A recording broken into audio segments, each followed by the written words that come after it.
So hello guys, at ngayon ay mag-update tayong muli sa mga top trending stocks.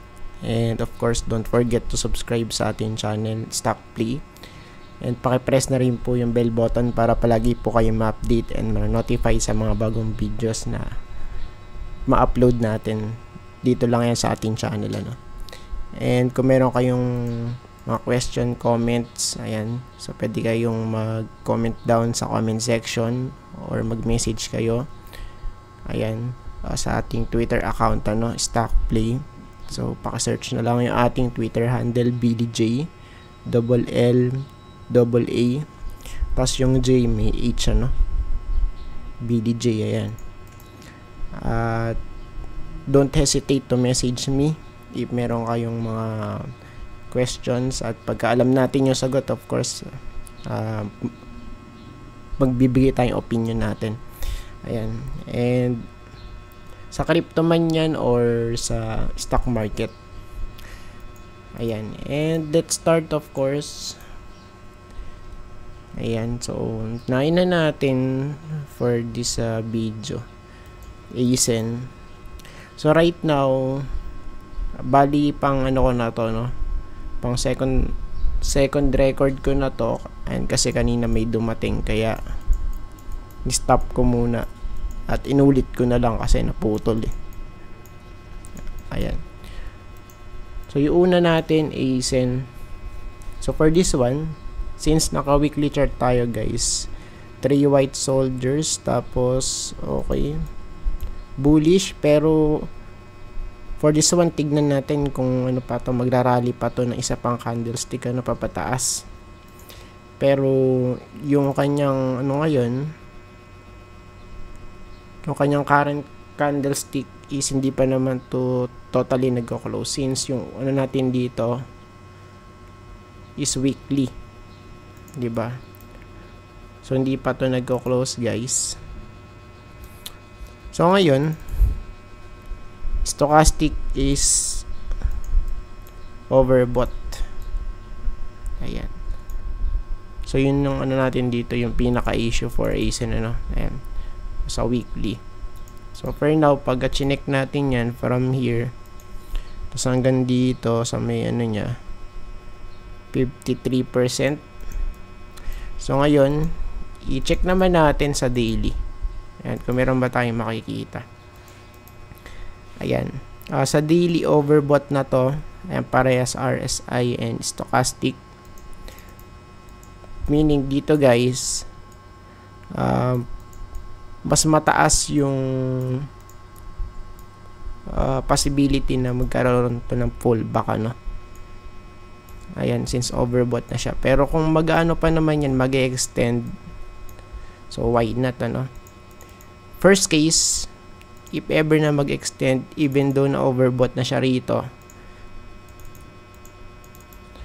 ayan, check muna natin yung niya, yung next possible resistance.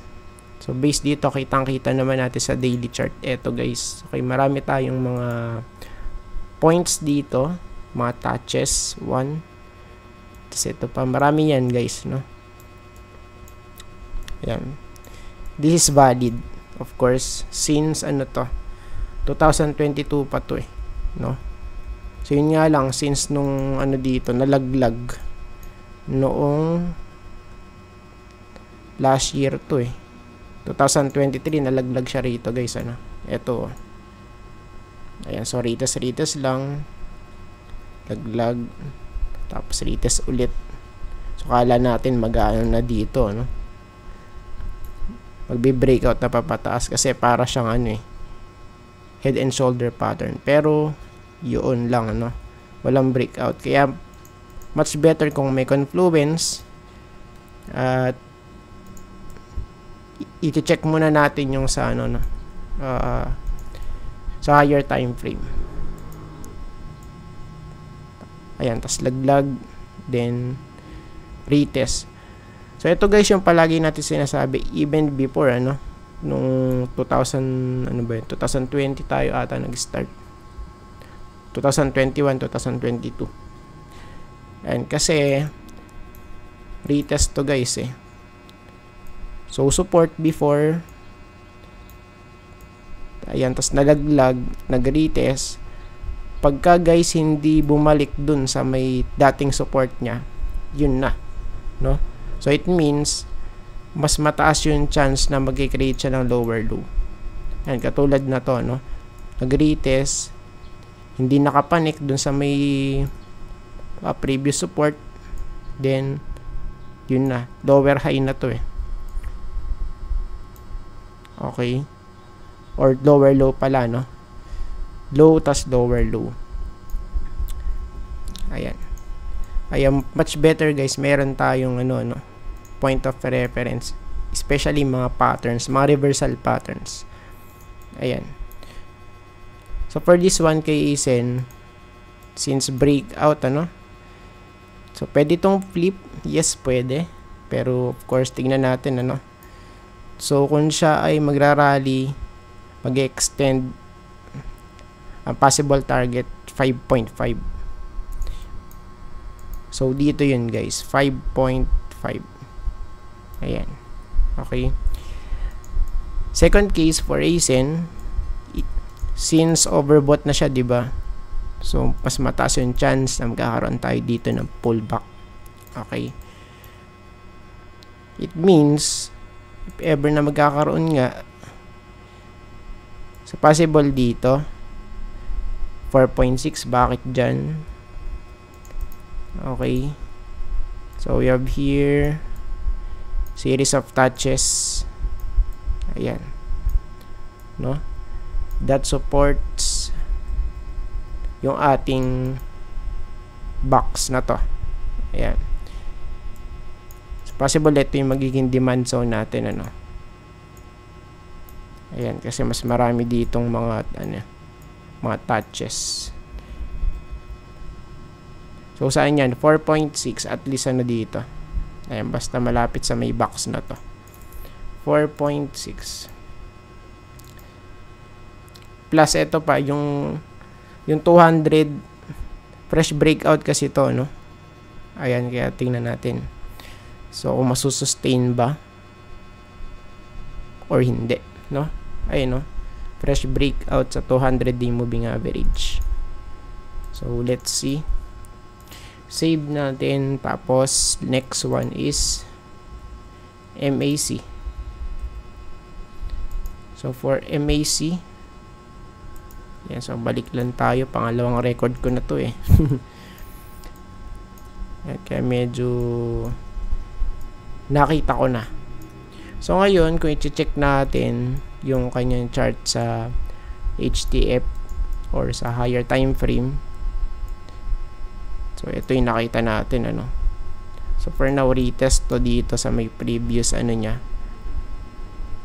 previous rally sa 5, 5.1 at least dito guys. Okay, multiple touches. Ayan. So for now, tignan natin to, Ayan, kasi pagka nag-extend, may possible dito breakout niya, Ayan, sa 5.1 breakout dyan. Then next is stop probably dito sa 5.5. Ayan. So ito na yung next na natin. Next na target for MAC, MAC, At kung titingnan natin dito guys, kitang-kita na nag-overbought, pullback katulad nga nung kay Isen, di ba? Nasa overbought na siya sa daily chart. Pero ito kasi sa weekly to yung usapan natin for MAC, Pullback tapos bounce, So we don't know kung pagkakaroon to ng divergence sa mga susunod na weeks, Ayan. So for now, wala pa. And sa daily, check lang natin yung ibang mga chart nakaka-recover na dito sa stock market, 200 day.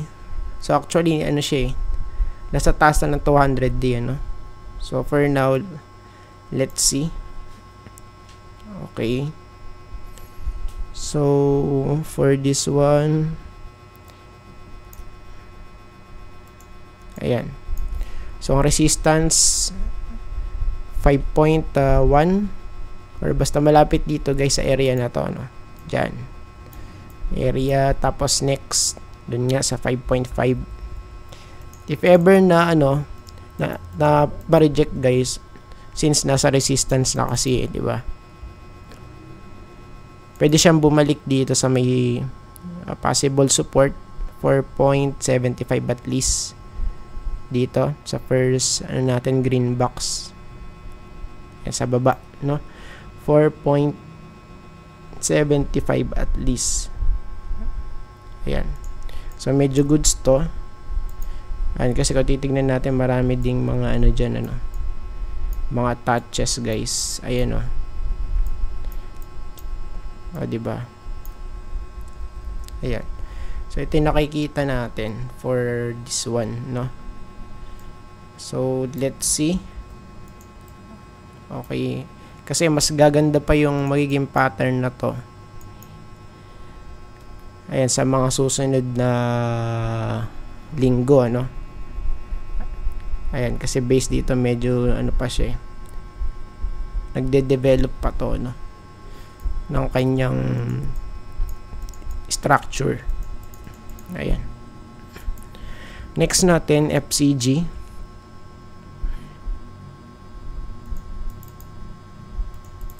Okay na ba yan? FCG guys, let's check. FCG, Figaro, Coffee Group. So for this one, ayan, sa weekly chart tayo mag-base muna, para kung ba kita natin yung overall structure, overall trend, So sa unang tingin pa lang, na siya sideways na siya, or pwede natin to ma-consider as a, kumbaga, sa cycle possible accumulation phase. Bakit? Because of this. Okay, so since nung nalaglag dito nung 2023, multiple retest pero rejected guys, laglag, then bounce, laglag.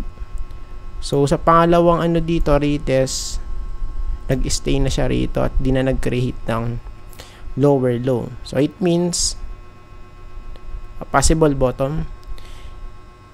Yes, pwede, pero kailangan pa natin ng mas kumbaga mas mahabang time para malaman natin kung magki-create pa ba ng lower low or hindi na. So this time, yun nga, nag-retest dito, then rejected, then push, so nag-bounce, rejected ulit, tas balik dito sa may natin, may previous support. So that's why etong area na to is strong support to for FCG, So saan price yan? Palapit dito yan sa 0.61. Ayan, 0.61. So at least 0.6 to 0.63 good siya as a support or buying zone. Ayan, kung kayo ay magbobodega ng stock na to, So ngayon, the question is yung resistance naman, Since may support tayo, of course may resistance sa taas. So for this one, 0.77 yung natin dito. Nakikita natin yung average, Ayan. Bakit average? Because of this. So doon siya tumatama. So at least doon guys, So let's see, supposed to be yung point na to 61.62 na to, ito na yung possible natin bottom, pero tignan pa rin natin kasi naman kumbaga lahat naman possible sa market condition natin right now. Ayan, so magiging bullish lang to at masasabi natin na real accumulation phase to once na mag-breakout sa taas, no? So pagka nag-breakout, tapos pull back,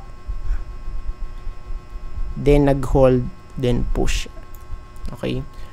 So it means this phase, so possible ano na to, markup phase na tinatawag, no? Since wala pa naman, kaya let's see. Okay? Ayan. So sa daily chart, overbought na rito, no, sa stochastic, tapos medyo nag-pull back rito sa RSI. So tignan natin 200 day. Ayan. So no, ano pa to, flirting pa to sa ano, sa 200 day moving average. Etong ano na to, red line na yan, no? Ayan, tignan natin. Much better kasi at mas magiging bullish to pagka yung kanyang trajectory is papataas, ano? Especially etong 200 na to. So pagka umangat yan, so it means pataas talaga siya yung kanyang trend. Ayan. Since wala pa namang ano dito, breakout, ano, dyan. So let's see. Ayan. Save. Ayan, DD. Double Dragon. So for Double Dragon, check natin. Okay. So for this one kasi, since ano to, excuse me, since 2016 dito siya nagtap, ano, 2016 June. Excuse me. Since then, ala na eh, diba, lower ay saka lower lows na to eh, no? Diba, from here, tapos based dito sa weekly chart, so saan siya nag-hold dito, no? Ayan, sa ano ba to, sa 10.1, let's say 10.1, dito siya nag-hold because of this. And kasi dito naman nag-breakout bago mag-rally ng mataas. And this time, ano ba yan, sumasabit yung boses ko. And this time, okay, nag-hold naman dito pero di na-sustain, diba? Nag-hold ng konti, then nag-bounce, then laglag, no? Tapos push ulit. Okay? So lumagpas pero di na-sustain. So meaning fake out lang 'yan, ano? Ayan. So maraming fake out sa may ano na to, sa may chart ni DD. Ayan, tapos nalaglag. Then ayan, so gumagapang yung ating candlestick right now. So this one, etong 9.53 na to, retest lang yan, ano? Ayan, sa may ano natin, sa may huge resistance natin dito, no? So pagka nag-breakout, bullish. Pero kung hindi, maybe pwede pa tayong malaglag dito ulit pababa eh, sa 6.95, ano? So saan yun? 6.95 guys, ito yun. Dito sa area na to. Okay. Ayan. So ngayon, gawin natin is lagyan natin ng napalatandaan dun, no? So pagka di nag-breakout, possible saan ng bagsak. Pwede dito eh, diba? Ay, sa area na yan. Pero meron pa tayong ano dito. Meron pa tayong dito nga ba yun? Ayan. So for now, ito kasi is meron tayong nakikitang pattern, ano? It's either yun or yan. 'Di ba? Parang ang gulo eh. And kung titingnan natin kasi yung first ano natin dito, first pattern na nakikita natin, so pwede siyang triple bottom. So bakit naging triple bottom yan? So ito yung first, so ito yung pangalawa, tapos pwedeng po pangatlo, no? Kung hindi na natin to isasama. Ayan. Itong maliit na to. And pwede rin naman nasabihin natin ano na siya ay inverse head and shoulder pattern. Diba?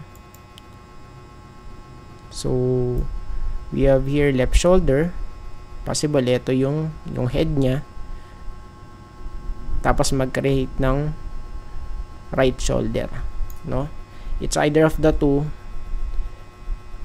Same pa rin naman yan, ano? Once na nag-breakout, no? Same in terms of bullishness. Kasi ano yan eh. Parehas na reversal pattern yan, ano? Head and shoulder saka triple bottom, no? So for now, we need to break this this area. Ayan, kasi medyo makuna to actually. Hindi ba, tingnan natin ano. Let's see. Ayan, so sa daily overbought na siya. Ayan, kaya tignan natin kung paano to or kung ano yung mangyayari, no? For this 1K daily. Next, so next natin GMA. Medyo matagal tayo mag-explain ngayon kasi yun nga, tinitignan pa natin ano ulit yung weekly time frame, yung HTF nila. So for this one, lower highs and lower lows. Okay, so kitang-kita naman lower highs, lower lows. Okay. So sa case ni GMA, bearish siya, no? Ayan, pa-downtrend siya actually. Tapos dito, double top. 'Di ba? First and second top. Double top 'yan. Okay. So for now, ayan, balik muna tayo dito sa weekly para makita natin. Ayan, so right now kasi medyo nagrarally siya ng very very light, no? Per now, ano to? So dito pwede natin i-consider to na na support. Okay, sa area na to. Ayan. So ito pwedeng support. So 6.97 or sabihin na natin sa saan ba to?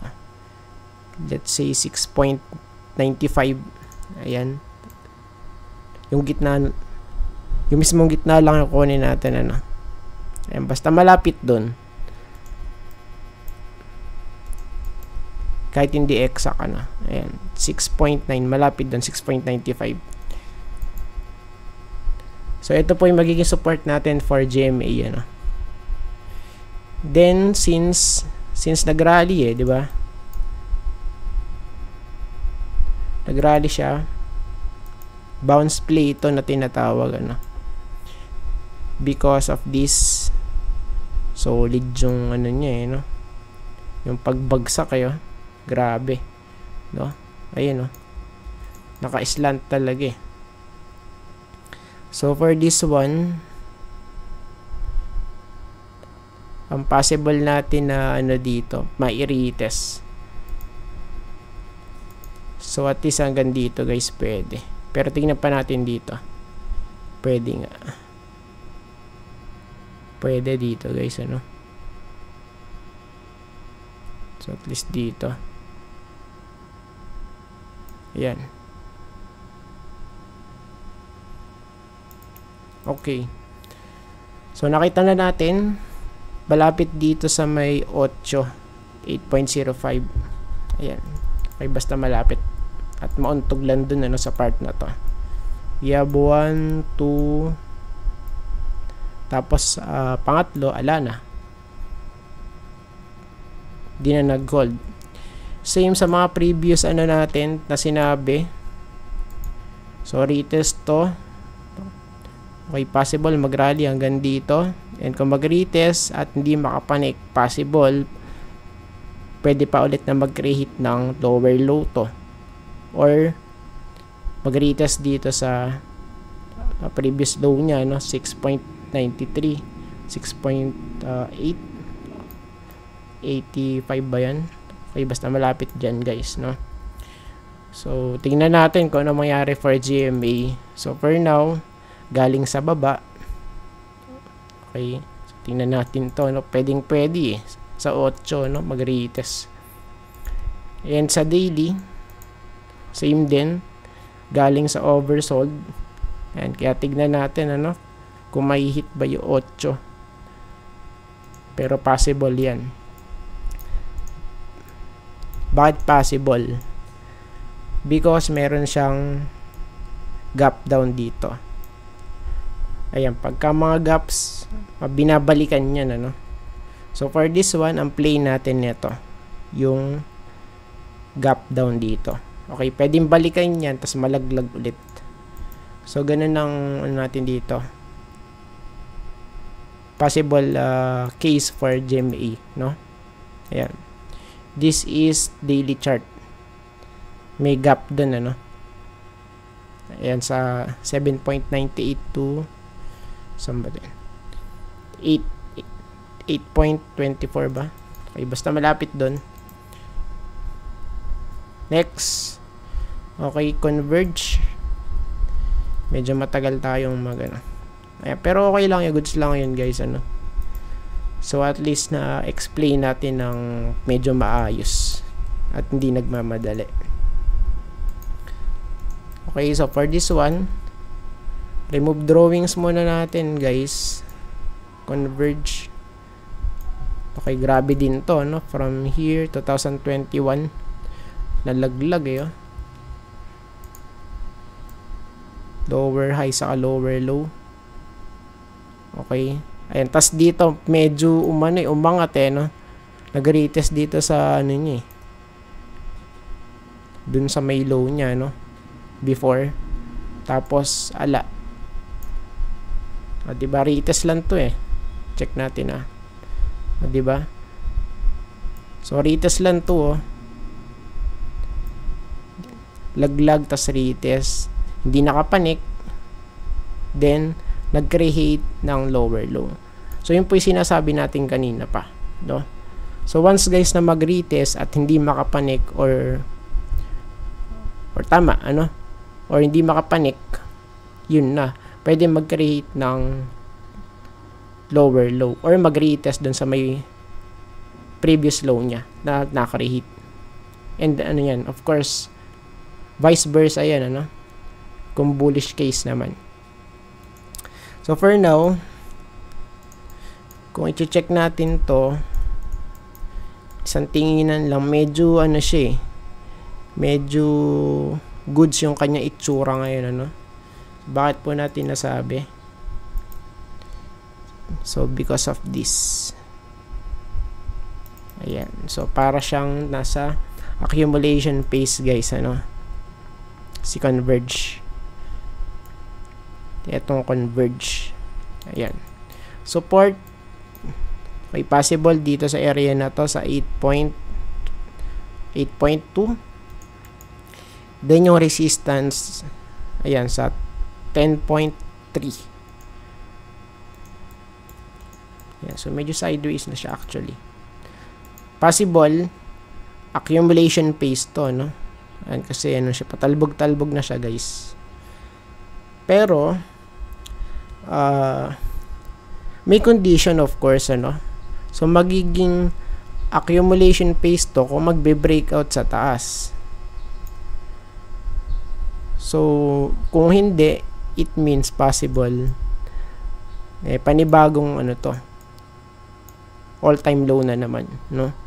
And wag naman sana kasi marami nang naipit dito before. Okay. So ngayon ang main goal maano to, no? Ma-penetrate tong 10.3 na to kasi ano to major resistance for converge. Multiple touches pero ala, hindi makapanik doon guys. Hirap na hirap ano. Ayan. And sa daily naman, check natin na. Daily. Check natin 200. Ayan. So, yung last time na nag-retest to guys, noong 2023. Ito, double retest dito. Yung sinasabi nating nag-retest dito, no? Okay. Diba? Wala, pero nalaglag So, ngayon, medyo flirting na siya rito, no? Nagpi-flirt na siya sa 200-day moving average, which is good. So, isang catalyst na lang yung ano natin, kailangan natin dito para maging bullish to. Dapat mag-breakout dito. Ayan, sa may sinasabi natin kanina pa, ano, 10 point, ano sabi natin, malapit sa 10.3. Pagka nag-breakout doon, boom. Possible, ito na yung accumulation phase. Pero kung hindi, yun nga, no? Ayan. We need a confluence that mag-breakout. Next, converge. SHLPH. Shell. Okay. So, shell naman tayo. Remove lang natin drawings nyan. Tapos punta tayo dito sa weekly. So, this one medyo pangit yung kanyang itsura. Parang ano to Okay, parang mga shitcoins sa crypto, no? Ayan. So, di ko naman sinasabi na, ano, na shitcoin to. Pero yung chart kasi, look fam, no? Looks familiar, di ba? Kasi, ala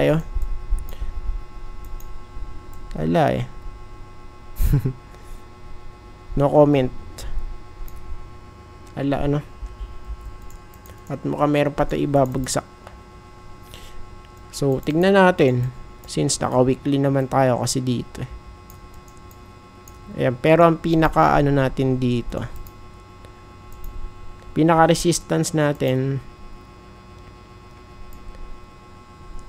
eto guys, dito. Ayan. So, dito pa lang mahirapan na yan. Sa 16.3, ano? Ayan. So, ito yung sinasabi ko before. O, diba? So, para siyang accumulation phase kasi ano siya nagbabounce guys no? Diba? So, sasabihin natin baka eto na yung ano yung bottom makabili na yun lang, hindi po siya nag-breakout at dun nalaglag sa baba. Diba? Ayun, kaya dapat meron tayong confluence ano. So, dapat mag-breakout muna, tas mag-retest, mag-hold, then ganun, no? Ayan. So, pagka mga ganito, it doesn't mean na pagka patalbog-talbog, yun na kaagad, ano? Dapat mag-breakout para, kumbaga, medyo safe tayo. Ala, Okay, malayo pa to sa katotohanan, guys, no? Ala, ayan, so retest lang to. So, pwede umangat hanggang saan? So, saan pwede? So at least dito, no, sa 12 pwede. Ayan. So mag-kiss lang dito sa may 200 day moving average. Goods na to. 12 malapit. Ayan. Next and last one. 35 minutes tayo, no? Tagal. Kep. For Kep. Check natin. For Kep.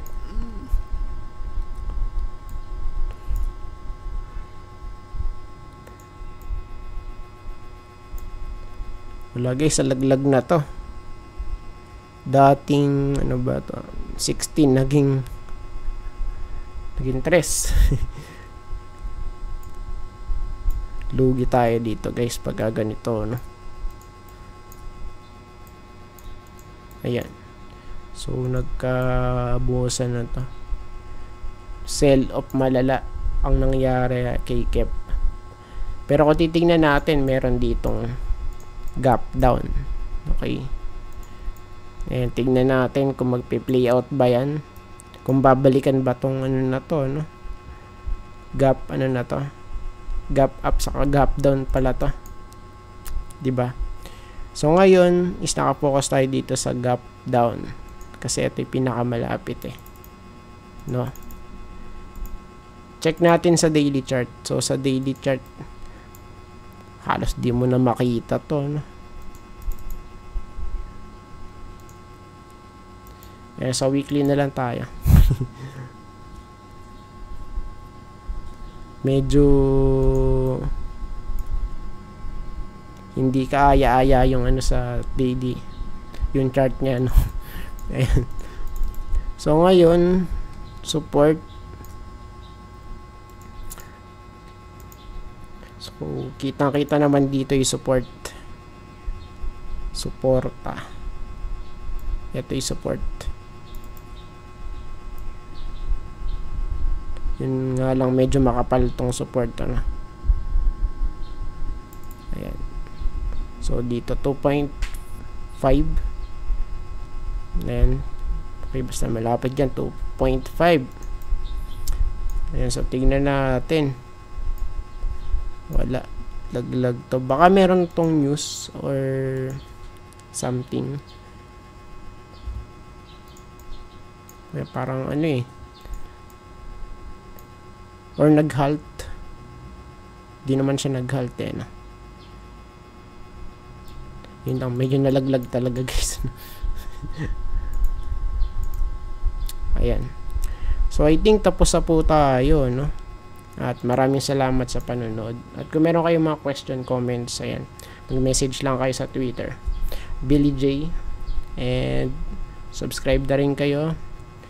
Pwede kayong magpa-shoutout, pag-comment lang kayo dyan sa comment section. And that's it. At maraming salamat muli, ano? And see you po sa next video. Bye bye and God bless.